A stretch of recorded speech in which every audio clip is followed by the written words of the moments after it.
Alice was the third of 4 Ruggles children and grew up with a sister and 2 brothers in a quiet Leicestershire village of Turlangton. Her family were all very close. Alice was kind, she was intelligent, she was beautiful, she was 24 years of age, and she had an infectious personality. She had an incredible sense of humour and saw the funny side of everything. Alice was so happy, she was outgoing, and she had the ability to cheer everyone up, even when you were feeling down. Alice was incredibly quick-witted, always with a good comeback or a quick joke, and she was genuinely empathetic. She quickly made friends wherever she went. Alice was great at telling jokes. She carried out mischievous pranks on her friends and family and had endless banter on the family's WhatsApp group. She was a born entertainer. She could be not only found singing in school concerts, but also leading the karaoke at friends' parties. For her senior year at school, she chose to attend Leicestershire High School for Girls. It was also there where her mother worked. Making friends for Alice was second nature for her. She was popular, she was successful, and she played the lead role in the school pantomime, performing comic pieces in house events and singing in the chamber choir. She also narrowly missed becoming the year group champion on sports day, where she fell flat on her face at the start of the final race, something that she found absolutely hilarious. She also helped younger pupils with their Duke of Edinburgh award. She also helped to organise the school ball.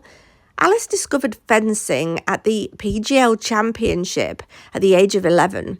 The sport soon became an important part of Alice's life. She represented her home country of Leicestershire and the East Midlands region on many occasions.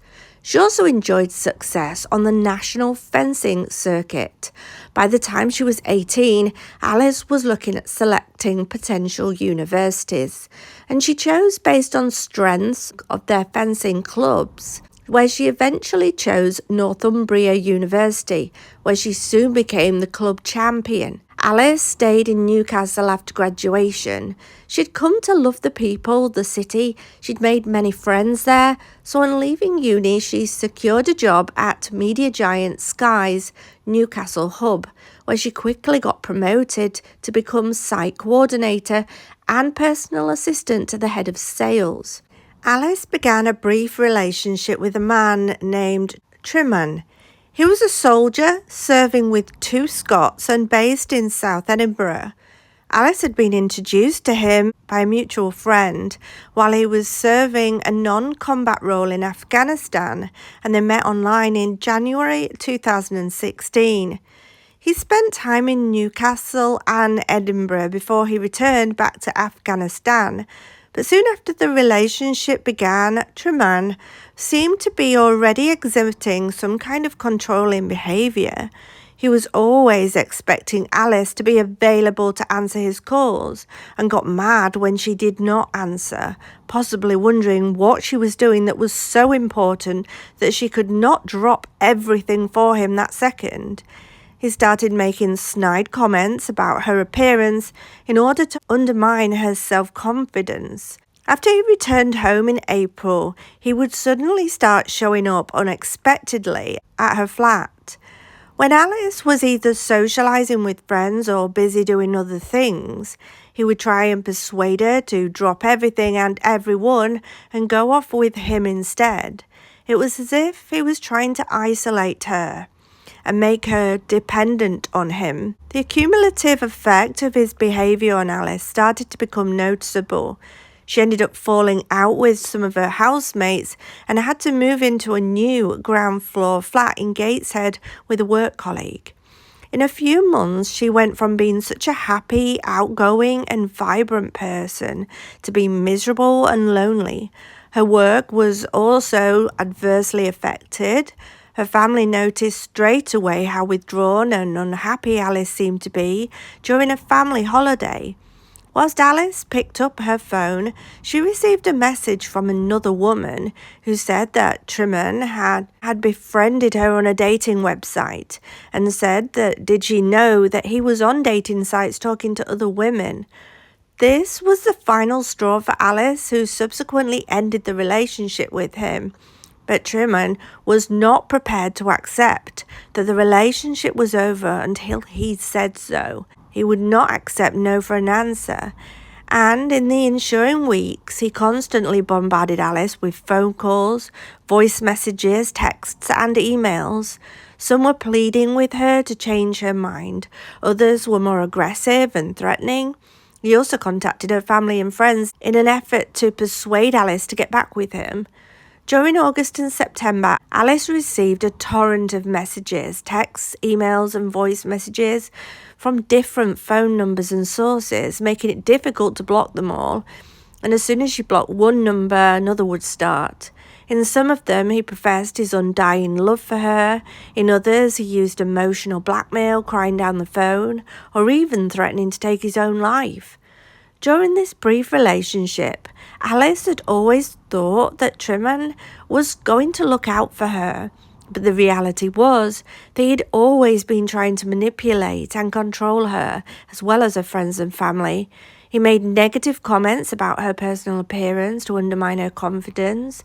He stoked up minor disagreements between her and her friends and persuaded her that she was better off without them. He sent messages to her mother, telling her what a horrible daughter she had. All the time, he emphasized to Alice how much he cared about her and would look after her. In a few short months, Alice had lost so much self-confidence and so many friends. Truman had become obsessed with Alice. At first, she tried her best to be pleasant with her replies. However, she soon began to ignore messages. When she started to ignore messages, he contacted family and friends, trying to get them to influence her decisions. He had also then hacked into her social media account, threatening to release compromising photos of her that he'd apparently taken of her secretly, and then reading messages between her and her friends in order to find out where she was at that point. In September, he found out that Alice had begun a new relationship, and that did not go down well at all. Truman set out to destroy it. He initially contacted her new partner directly, painting a false picture of Alice, trying to deceive him into thinking that she was two-timing him. On the 30th of September, he would repeatedly arrive at Alice's property and ring the doorbell, and then hide when she looked through the spy hole. On one occasion, he climbed the fence into the back garden and knocked on Alice's ground floor window as she lay in bed. And when she opened the curtain, she saw flowers and chocolates sat on the windowsill waiting for her, with Truman backing away from the flat.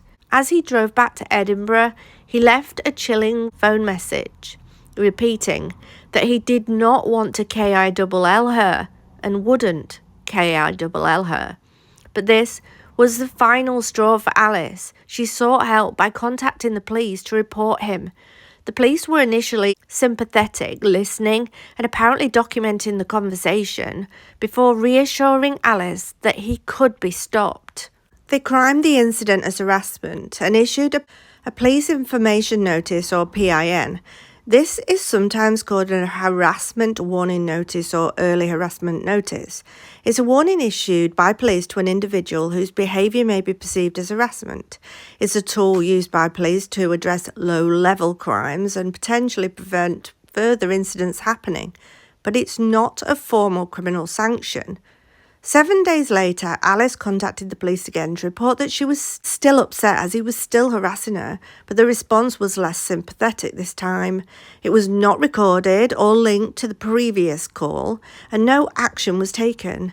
Alice was distraught as she now believed that nothing could be done to stop this, to stop him coming to the house and to stop him reaching out to her.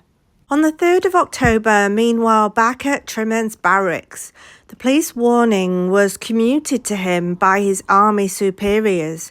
Colleagues, friends, and even a general practitioner had reached out to Truman and told him not to contact Alice again. Despite all this, he immediately sent her a parcel containing a letter and some other random items. The letter complained that Alice had called the police on him and that he was now facing repercussions at work, including that they had shut him in a room, taken away his laptop, iPad and phone, all of which was a lie. He went on in the letter, "I'm in a lot of SHIT now, but hope you feel happy. I'm sending you everything I have that reminds me of you, as you now belong to another man. Wishing you two a happy life. I will never come into your life again." On the 7th of October, Alice had received this parcel, and straight away she rang the police, hoping to again report it. But this time she was made to feel that arresting Truman was not a possible option and that she was just wasting police's time. There is no recording of this particular phone call. All of a sudden, Alice realised that she was not being protected at all. She tried to make sure she was driven home to the front door each day by a colleague and immediately double-locked the door when she got in. She felt that she was doing everything she could to protect herself. On the 10th of October, unbeknown to Alice, Truman had drove down to her house from Edinburgh, waiting until after dark. He climbed into the back garden and photographed the rear of her window. 2 days later, on the 12th of October, he drove back down from Edinburgh again and parked near Alice's flat, waiting for her to return home from work. And while waiting, he was messaging another woman, trying to arrange a meeting later that evening back up in Scotland. Around 6 p.m, Truman climbed in again over the back wall and this time managed to force his way into the house through a window. He picked up a sharp kitchen instrument and when Alice returned home, he cornered her in the bathroom. 20 minutes later, Alice lay dead on the floor. Her flatmate, Maxine, returned home shortly afterwards, finding Alice on the floor. Thanks to Maxine's information and swift action by Northumbria police, Truman was arrested back at the barracks in Edinburgh just a few hours later. He was attempting to climb out over a wall. He initially denied all knowledge of Alice's death, but overwhelming evidence quickly placed him at the scene. In court, Truman was not only unemotional, but he also exhibited breathtaking arrogance. He denied murder. He tried to argue that Alice had attacked him, but the jury rejected this, and he was sentenced to life imprisonment for Alice's murder, with a minimum tariff of 22 years. Alice did not realise the very real danger that she was in, nor was this fully recognised by the family, friends, or the police. Sadly, Alice's story is not a one-off. It's a typical story illustrating a link between coercive behaviour and stalking. Once she split from him and started to take control again of her own life and began to return to her old self, this was the point where the coercive control turned stalking.